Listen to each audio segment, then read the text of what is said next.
sebelum kita meneruskan forum kita pada hari ini, suka untuk kita berkenalan dulu dengan panel-panel yang akan memberi pendapat mereka pada hari ini. Dipersilakan panel yang pertama.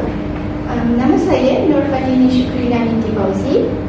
Dan saya pula Daliana Afika binti Zakaria. Dan saya sebagai moderator anda, Nur Hasanah, dan kami merupakan pelajar daripada PM1. Okey, baiklah hadirin sekalian, seperti yang telah diberitahu sebentar tadi, tajuk kita pada hari ini ialah peranan tokoh dalam usaha memartabatkan bahasa Melayu. Sebelum itu, suka untuk saya mendefinisikan apa yang dimaksudkan dengan bahasa. Okey, secara definisi, bahasa merupakan sistem lambang bunyi yang digunakan sebagai alat perhubungan dalam sesuatu kelompok manusia untuk bertukar perasaan dan fikiran. Baiklah, seperti yang kita boleh lihat pada hari ini, generasi muda terutamanya lebih gemar menonton cerita dalam bahasa asing maupun bahasa Inggeris. Sebenarnya perkara ini tidak menjadi satu kesalahan pun. Namun, sikap taksub mereka terhadap bahasa asing ini telah memberikan impak kepada bahasa Melayu itu sendiri. Suka untuk saya kaitkan dengan satu peribahasa, iaitu seperti kacang lupakan kulit, yang mana generasi muda pada hari ini lupa akan jasa tokoh-tokoh yang telah berusaha dalam memartabatkan bahasa Melayu. Baiklah, bagi meneruskan sesi forum kita pada hari ini, saya ingin bertanyakan satu soalan pembukaan kepada saudari Fatini. Bolehkah saudari Fatini memberikan satu contoh tokoh yang telah berusaha memartabatkan bahasa Melayu dan ceritakan sedikit latar belakang tentangnya? Terima kasih kepada soalan yang diajukan oleh moderator. Untuk menjawab soalan tersebut, saya akan menceritakan tentang tokoh bahasa yang cukup terkenal, iaitu Asmah Haji Omar. Baiklah, nama penuh beliau adalah Profesor Emeritus Datuk Dr. Asmah Haji Omar yang dilahirkan di Citra Kedah pada 5 Mac 1940, dan beliau juga merupakan pakar nahu bahasa Melayu dan merupakan tokoh yang terkenal dalam bidang perancangan bahasa. Beliau juga merupakan wanita yang terawal yang memiliki PhD. Beliau juga pernah menyandang jawatan Dekan Fakulti Bahasa dan Linguistik dan Timbalan Naib Kaunselor di Universiti Malaya. Baiklah, terima kasih kepada saudari Fatini atas perkongsian sebentar tadi. Saya ada sedikit penambahan tentang Asmah Haji Omar ini, iaitu pada tahun 2000 beliau telah dianugerahkan sebagai doktor kesuratan daripada Universiti Malaya kerana sumbangan beliau yang begitu besar dalam bidang ilmu kesarjanaan linguistik di Malaysia. Baiklah, untuk meneruskan lagi sesi forum kita pada hari ini, saya ingin bertanyakan kepada panel kita yang kedua, iaitu saudari Diana. Bolehkah saudari menceritakan tentang satu tokoh lain yang saudari kenal dan ceritakan sedikit latar belakang tentangnya? Terima kasih kepada saudari moderator atas soalan yang diajukan sebentar tadi.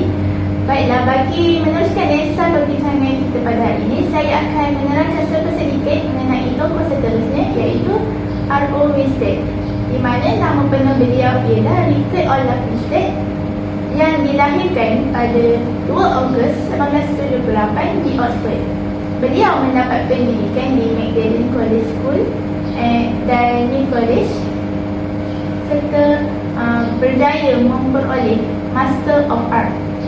Terima kasih saya ucapkan kepada saudari Liana atas perkongsian tentang seorang tokoh barat, iaitu R.O. Winstead sebentar tadi. Baiklah, untuk membincangkan dengan lebih mendalam tentang tokoh kita pada hari ini, saya ingin bertanyakan soalan seterusnya kepada saudari Fatini, iaitu bolehkah saudari Fatini membincangkan ataupun menerangkan sedikit sebanyak peranan Asmah Haji Omar dalam usaha memartabatkan bahasa Melayu? Baiklah, terima kasih kepada soalan daripada moderator. Baiklah, peranan Asmah Haji Omar dalam memartabatkan bahasa Melayu adalah beliau telah menulis buku-buku dalam bidang tata bahasa yang dijadikan rujukan oleh orang ramai pada masa kini. Antara buku yang telah diterbitkan oleh beliau adalah Nahu Melayu Mutakhir pada 1980, Morfologi dan Sintaksis Bahasa Melayu, dan Bahasa Indonesia pada 1968. Beliau juga turut menerbitkan buku tentang sejarah perkembangan dan genealogi bahasa Melayu sebagai bahasa tua. Terima kasih saya ucapkan kepada saudari Fatini atas penerangan tentang peranan Asmah Haji Omar sebentar tadi. Baiklah, dapat saya simpulkan bahawa Asmah Haji Omar ini memainkan peranan yang sangat penting dalam usaha menulis buku yang memberi manfaat kepada orang ramai dan masih digunakan sehingga kini. Sebagai contoh, buku Nahwu Melayu Mutakhir itu yang membincangkan tentang ilmu tata bahasa, yang mana seperti yang kita tahu, ilmu tata bahasa ini merupakan bidang yang sangat penting dalam bahasa, sama ada kita gunakan secara komunikasi lisan ataupun dalam penulisan. Baiklah, kita bergerak pula kepada tokoh seterusnya, iaitu tokoh R.O. Winstead. Bolehkah saudari Liana pula menerangkan tentang peranan R.O. Winstead ini dalam usaha memartabatkan bahasa Melayu? Terima kasih kepada saudari moderator. Bagi meluaskan perspektif perbincangan kita pada hari ini, saya akan menerangkan peranan R.O. Winstead dalam memartabatkan bahasa Melayu di negara kita.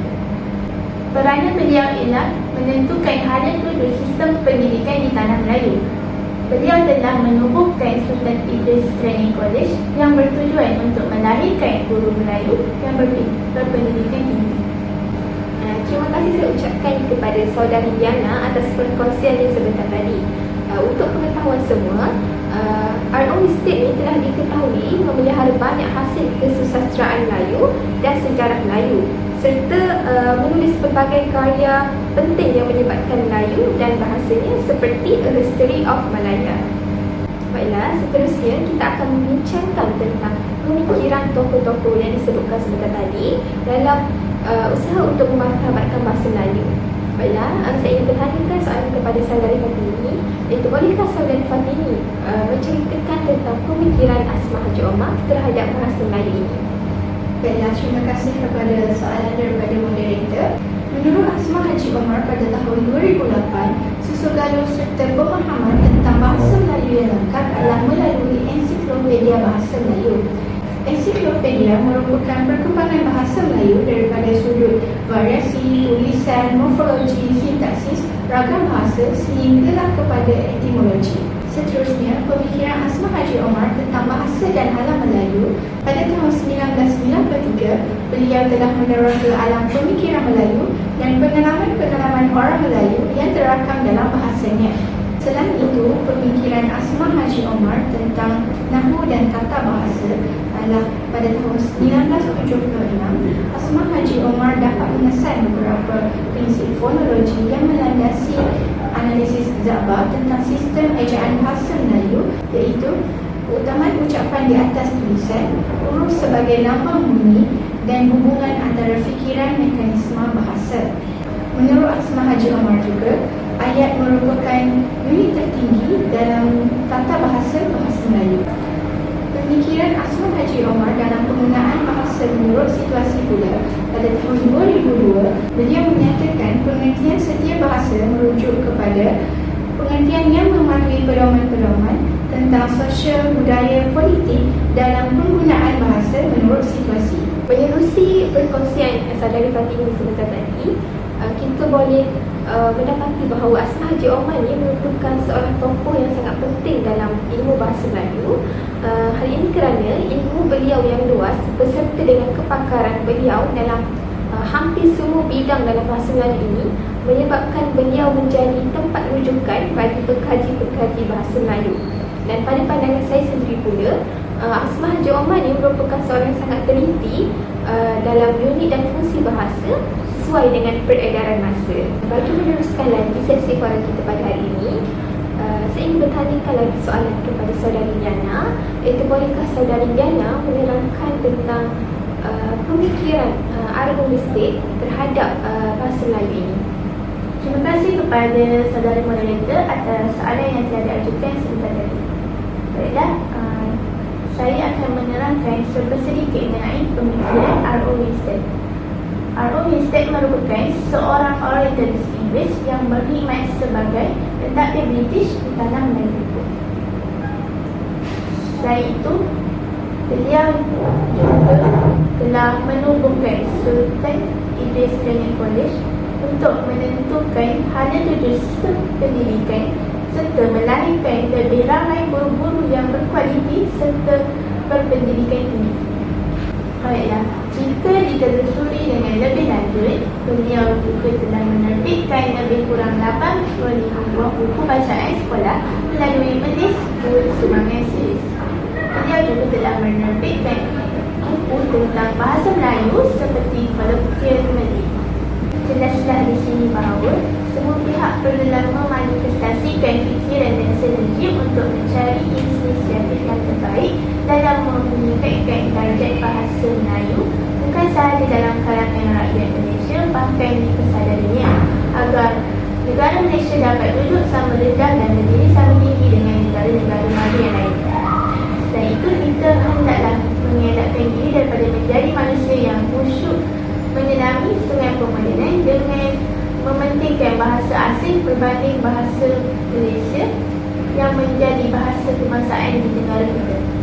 Bab kata pepatah Melayu, yang kurik itu kendi, yang merah itu saga, yang baik itu budi, yang indah itu bahasa.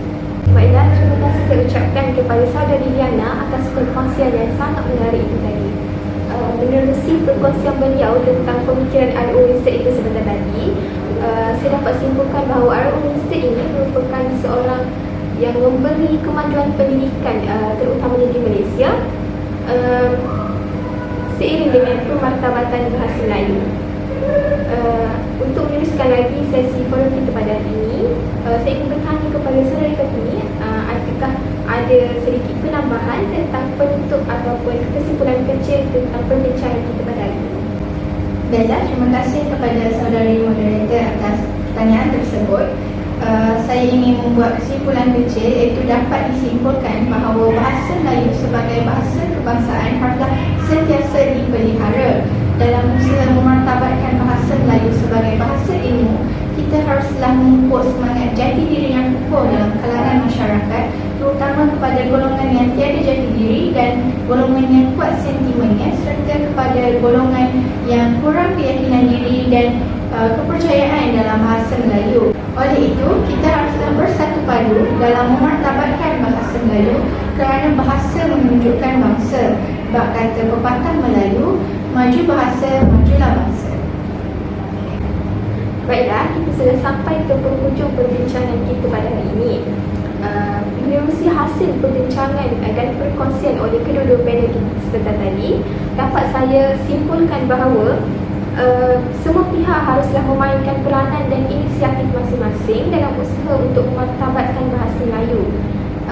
Seperti kata peribahasa, tiada bukit yang tidak dapat didaki dan tiada lurah yang tidak dapat dituruni, yang mana kita semua tidak mustahil untuk kita memartabatkan bahasa Melayu melalui usaha dan perpaduan masyarakat kita sendiri. Usaha memartabatkan bahasa Melayu ini seharusnya seiring dengan usaha pembinaan pencakar-pencakar langit di ibu kota Malaysia, yang mana tidak seharusnya negara kita mencapai kemajuan dalam bidang ekonomi dan industri, namun kemajuan dalam bidang bahasa masih jauh ketinggalan di belakang. Oleh itu, pembangunan negara hakiki yang sebenar ialah apabila negara kita mengambil perhatian dalam semua aspek, iaitu sama ada dalam aspek bahasa, aspek ekonomi, aspek industri dan sebagainya, dalam usaha untuk membentuk sebuah negara yang maju dan berkembang pesat. Sekian sahaja daripada kumpulan kami. Sekian, terima kasih.